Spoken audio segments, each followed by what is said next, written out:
Okay, so magandang araw sa inyong lahat. So topic ay changing improper fractions to mixed fractions. So may nakalagay dito na note. So ito yung mga dapat natin tandaan sa pagsosolve or pag-change ng improper fractions to mixed fractions. So number one is copy the denominator. Then next step, divide the numerator by the denominator. Then, itong color yellow na to, ito ay palatandaan. Palatandaan lang. Yung remainder, ilalagay natin siya sa numerator's place. At yung quotient naman, sa whole number. So, paano yan gagawin? So, ganito. Solve natin. So, dito, sabi rito, copy the denominator, which is 5. So, sagutan natin yung letter A. 43/5. So, again, copy the denominator, then sabi dito, divide the numerator by the denominator. So, yun. Divide natin. So, 43 divided by 5. We have 8. So, 40. 43 minus 40 is 3. So, remainder 3. So, sabi rito, yung remainder daw ay ilalagay sa numerator. So, ito yun. Then, yung quotient ay ilalagay naman sa whole number. So, ito yung whole number. Okay? So, check natin kung tama ang sagot. Dapat ang magiging sagot dyan ay 43. Okay? So, paano yun? So, times mo lang yan. 8 times 5. Diba? 8 times 5 is 40 plus 3 is 43. So, tama ang sagot natin. Okay, siya nga pala, pag sinabi nating improper fractions, yung mga improper fractions, ano yun eh, ganito yung improper fractions, mas malaki yung numerator kaysa sa denominator. Okay, ulitin ko, mas malaki yung numerator kaysa sa denominator, gaya nito.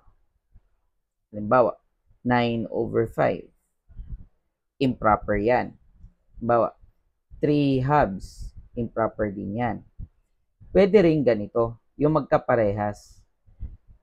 10/10. Improper pa rin yan. Okay? So, yung improper fractions, yung numerator niya ay mas malaki sa denominator. Okay? So, bago ang lahat, punta tayo dito ngayon.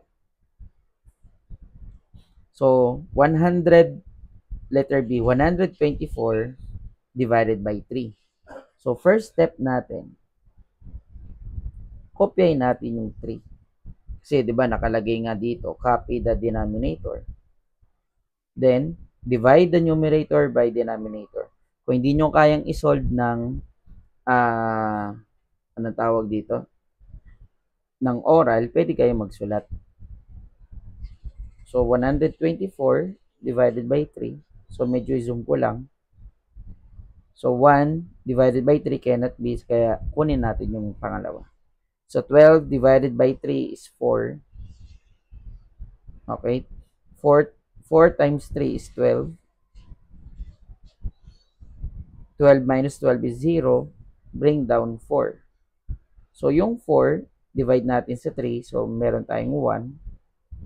1 times 3 is 3. Remainder 1. Okay?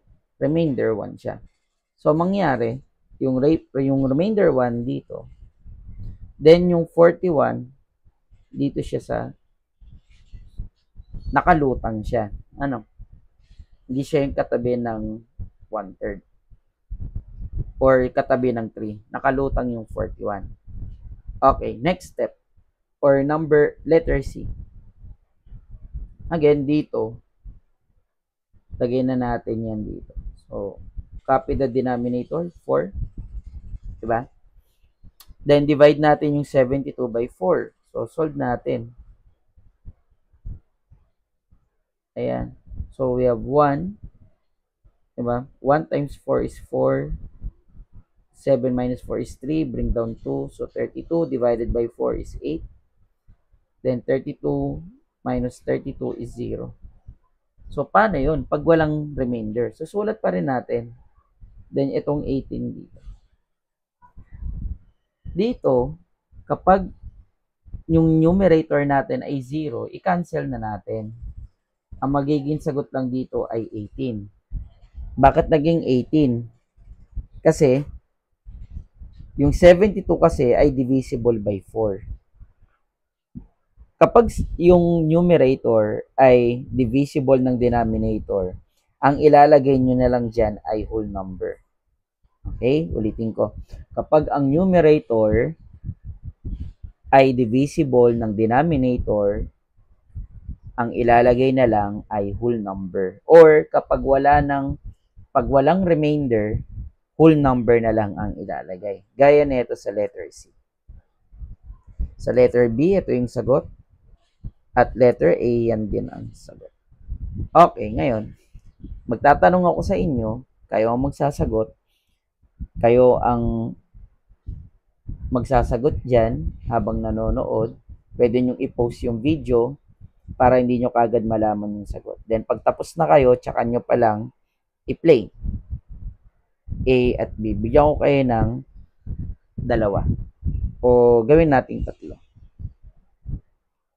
91 over 10. Next is 55 over 11. And last is 67 over 7. Okay? So, pagbilang ko ng tatlo, paki-post na yung video. Then, i-play na lang pagtapos na kayo magsagot. In 1, 2, 3, okay.